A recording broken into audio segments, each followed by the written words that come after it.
अधूरी ख्वाहिश पार्ट 6। और उसको कमर में हाथ डाल के उसके होठों का जाम पीने लगा।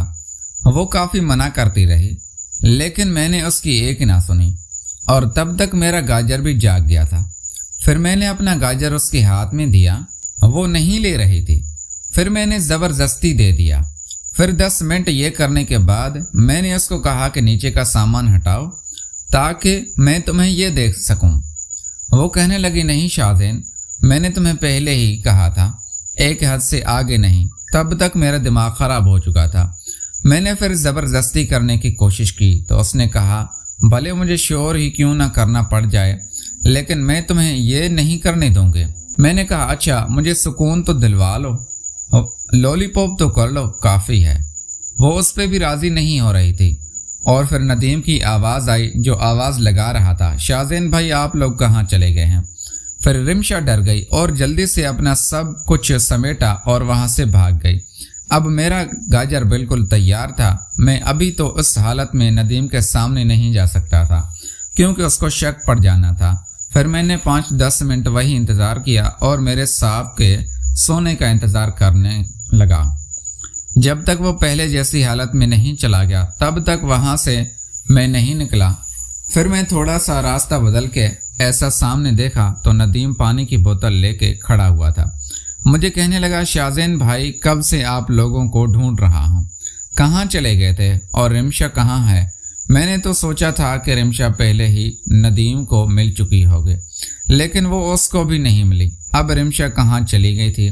मैं खुद भी बड़ा परेशान हो रहा था, कहीं वो मुझसे नाराज़ तो नहीं हो गई। फिर मैंने कहा, नदीम भाई आप जब पानी पीने के लिए आए टाइम लगा रहे थे तो रिमशा ने कहा कि मैं देख के आती हूँ, और वो भी आपके पीछे पीछे चली गई।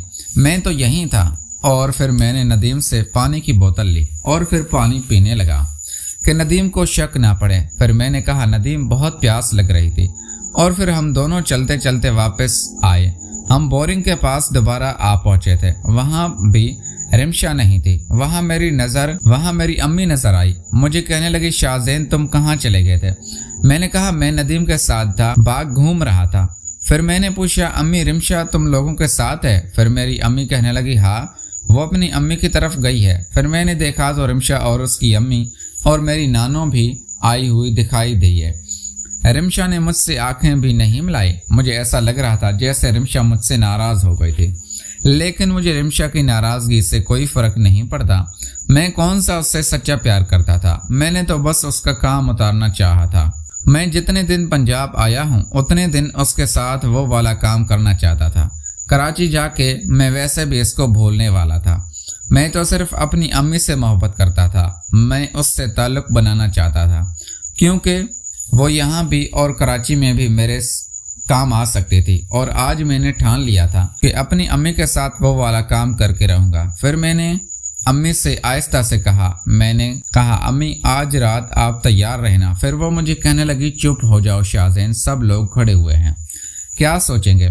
फिर मैंने बात बदलते हुए कहा, मैंने कहा, अम्मी मैं बोरिंग में नहाने जा रहा हूँ। फिर नदीम भी कहने लगा, हाँ हाँ मैं भी नहाता हूँ। और फिर रिमशा आई तो कहने लगी, नदीम भाई घर चले, अब मैं थक गई हूँ। मैंने कहा, क्या हुआ रिमशा, अभी तो हम आए हैं, अभी तो 1 घंटा ही नहीं गुजरा।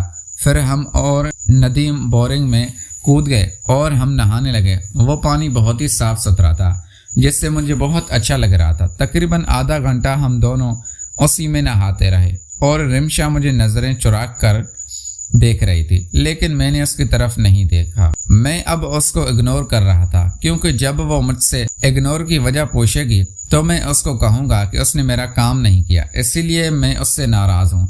फिर इस तरह दोपहर भी हो गई और फिर हम वापस घर पहुँचे। मेरी नानो ने रिमशा को कहा कि जाओ शाज़ेन के लिए कपड़े प्रेस करके लाओ, और मेरी नानो ने कहा कि जाओ अपने ऊपर थोड़ा पानी डाल लो और कपड़े चेंज कर लो, तब तक हम खाने की तैयारी करते हैं। मैं भी फ्रेश होके मुझसे पूछने लगी, शाज़ेन भाई खाना ले आऊं। मैंने कहा, इतनी जल्दी खाना बन भी गया। वो कहने लगी, नहीं बना तो नहीं है, गांव में तो खाना 2 टाइम बनता है, एक सुबह नाश्ता और एक रात को दोपहर में। हम सुबह का बचा हुआ खाना खाते हैं। अब मुझे अच्छी खासी भूख भी लग चुकी थी क्योंकि मैंने नाश्ता तो हल्का सा किया था। फिर मैंने कहा अब भी क्या है? वो कहने लगी रात का सालन पड़ा हुआ है, मक्खन है, लस्सी भी है। मैंने कहा जो कुछ है ले आ, क्योंकि मुझे भूख बहुत लग रही थी। तो ये खाना भी मुझे बहुत अच्छा लग रहा था। मैंने पेट भर के खाना खाया और फिर मैंने अम्मी को कहा कि मैं थोड़ी देर रेस्ट करने जा रहा हूँ। मेरी अम्मी कहने लगी अपने अब्बू का तो नंबर मिला दो, जब से आई हूँ उससे बात ही नहीं की है। मैंने कहा अम्मी शाम में फ़ोन कर लेंगे, और वैसे भी इस टाइम अब्बू ऑफिस में होगा। मैं अब अपने कमरे में सोने चला आया।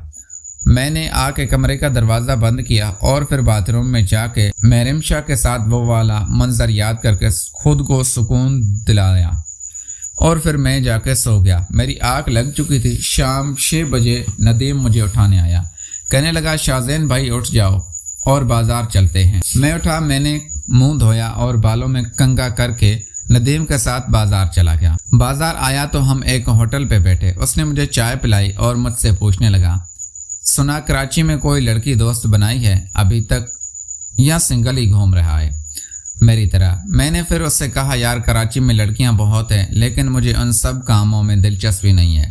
मैं इसे झूठ इसीलिए बोल रहा था कि अगर मैं उसको बताता कि हाँ मेरी भी यही शौक़ है तो फिर वो अपनी बहन के बारे में मुखातिब हो जाता।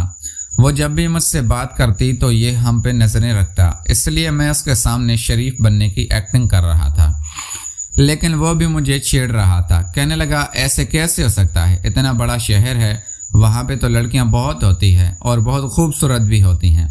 मैं तो सच्ची बात बताऊँ, मैं खुद कराची तुम्हारे साथ इसलिए चल रहा हूँ कि वहाँ पे मेरी सेटिंग हो जाए। फिर मैंने उससे कहा कि हाँ मैं तुम्हारी तो करा दूंगा, लेकिन मुझे इन सब चीज़ों में दिलचस्पी नहीं है। मैं कोई अच्छी सी नौकरी करना चाहता हूँ, मैं डायरेक्ट शादी करूँगा। फिर वो कहने लगा यार कमाल है, इतने बड़े शहर से आया है और फिर भी ऐसी बातें कर रहा है। फिर हम वहाँ से उठ गए तो घर आए तो रात के 8 भी बज चुके थे और फिर आज सारे घर वाले सहन में बैठे हुए आपस में बातें कर रहे थे। रिमशा मुझे कहने लगी तुम लोग बाजार गए थे, मेरे लिए कुछ खाने को लाए हो? मैंने उससे बस इतना बोला। मैंने कहा अपने भाई को बोलो ना, मुझे तो वो लेके गया था और उसने मुझे खिलाया पिलाया है। और फिर मैं वहाँ से चला गया। फिर मैं आके अपनी अम्मी के साथ बैठ गया। फिर मेरी अम्मी ने कहा कि अब्बू को फ़ोन कर। अपना मोबाइल निकाला और अब्बू का नंबर मिला के अम्मी को दे दिया। मेरा अब्बू तब तक घर पहुँच चुका था। मेरी अम्मी ने उससे दुआ सलाम की और यहाँ का हाल अहवाल दिया। फिर मेरा अब्बू कहने लगा कि कब तक आ रहे हो? मेरी अम्मी ने कहा कि अभी तो हम 10-12 दिन लग जाएंगे। फिर मेरी अम्मी उससे कह रही थी कि कुछ पैसे भिजवा दो, यहाँ पे काम आने हैं। फिर मेरा अब्बू कह रहा था 2-3 दिन में मैं भिजवा दूंगा। फिर मेरी अम्मी ने फ़ोन बंद कर दिया। दोस्तों इस कहानी की अगली किस्त देखने के लिए चैनल को सब्सक्राइब करके वीडियो को लाइक लाजमी करें। मिलते हैं अगली वीडियो में। Thanks for watching.